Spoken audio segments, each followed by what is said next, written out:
Good morning বন্ধুগণ, কেমন আছো তোমরা? ভীষণ হ্যাপি আজকে আমি, কারণ আজকে ভীষণ স্পেশাল একটা দিন, ছোট ম্যাডামের জন্মদিন।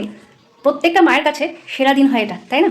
তো আজকে আমার ভীষণ স্পেশাল দিন আর তাড়াহুড়োরও দিন। স্নান করে নিয়েছি, সংসারের সমস্ত কাজ সকালবেলা হয়ে গেছে, পুজোও হয়ে গেছে, চলে এসেছি সোজা রান্নাঘরে। রান্নাঘর থেকে আমার ব্লগটা আজকে আমি শুরু করছি। চলো কি কি আয়োজন করছি তোমাদের সাথে শেয়ার করা যাক। এই যে ছোটো ম্যাডামের ফেভারিট থুলথুলি, মানে ও মটনের মধ্যে চর্বি থাকে বলে তাকে ও থুলথুলি বলে। তো মাটনটা এখানে ধুয়ে পরিষ্কার করে নিয়েছি। 5 রকম ভাজা আছে করবো। এই যে মাংসর কালকে সব জোগাড় করে রেখে দিয়েছি। আলু ভাজা, তারপরে তাড়াহুড়োতে জড়িয়ে যাচ্ছে কথা আলু ভাজা, তারপরে করলা ভাজা, এই যে মাংসর আলু কাটা আছে। আচ্ছা, এখানে দেখো বেগুন ভাজা, ঢেঁড়স ভাজা, পটল ভাজা, ঠিক আছে? তো 5 রকম ভাজা সবজি কাটা হয়েছে। এই যে মাংসটা ধুয়ে নিয়েছি। এখানে দইটা সবে পড়েছে, কাজ সবে স্টার্ট করেছি, ভীষণ তাড়াহুড়ো আছে। তেল এখানে গরম করতে দিয়ে দিয়েছি, সবার আগে মাংসটা বসিয়ে দেবো।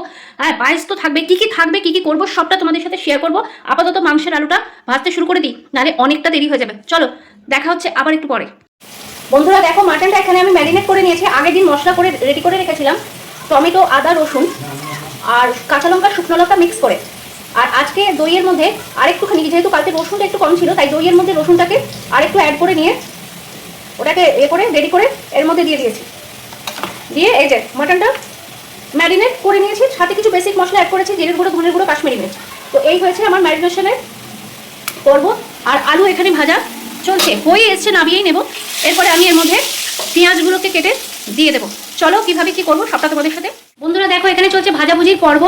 আলু আর করলা ভাজা ওখানে হচ্ছে, আর এখানে মাছগুলো, কাতলা মাছ ভাজা হয়ে গেছে, কালিয়া হবে। এখানে তেল আর ঘি মিশিয়ে পেঁয়াজ আর তেজপাতা ফোড়ন দিয়েছি। আর এই যে এখানে মশলা বেটে রেখেছি, আদা, রসুন, টমেটো, কাঁচা লঙ্কা আর শুকনো লঙ্কা। ওই মাংসর মশলা একসাথে করে রেখেছিলাম, হাফ ওতে হাফ এতে, গতকাল করে রেখেছি, দিয়ে এতে দেবো বলে। তো পেঁয়াজটা হাফ ডান হোক, তারপরে মশলাটা দেবো।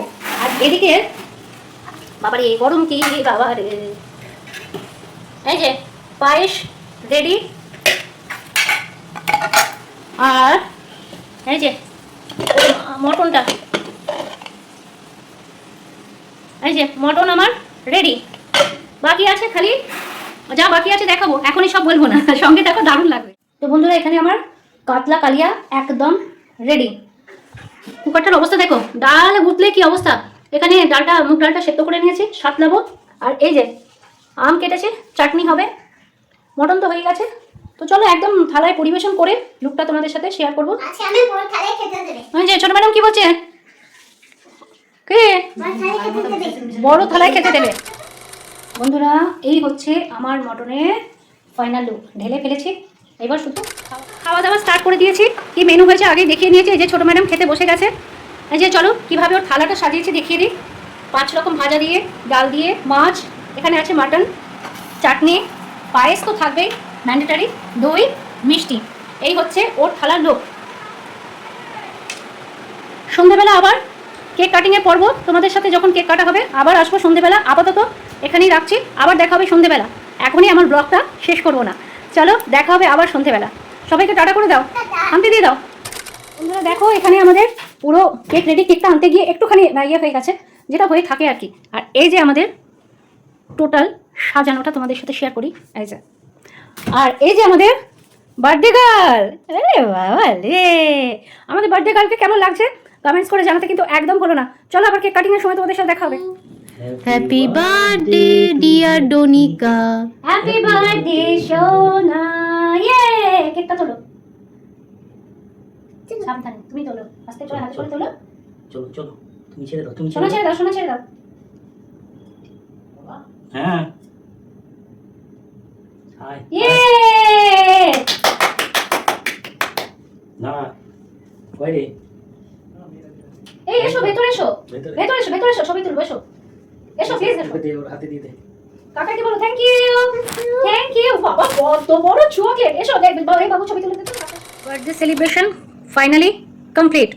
সারাদিন মারাত্মক ধকল গেছে, ভীষণ মানে খুব খাটনি গেছে, খুব খাটনি গেছে, তবে আনন্দও করেছি খুব। অসংখ্য ধন্যবাদ আমার ভিডিওটা এতক্ষণ ধরে দেখার জন্য। সবাই প্রচুর ভালোবাসা দিয়েছো, সবাইকে মন থেকে আর একবার অনেক অনেক ভালোবাসা। আসছে বছর আবার হবে এই একই দিনে ছোটো ম্যাডামের বার্থডে ব্লগ, আবার সামনে বছর তোমাদের সাথে শেয়ার করব। সবাই ততক্ষণে খুব ভালো থেকো, সুস্থ থেকো। চলো, গুড নাইট।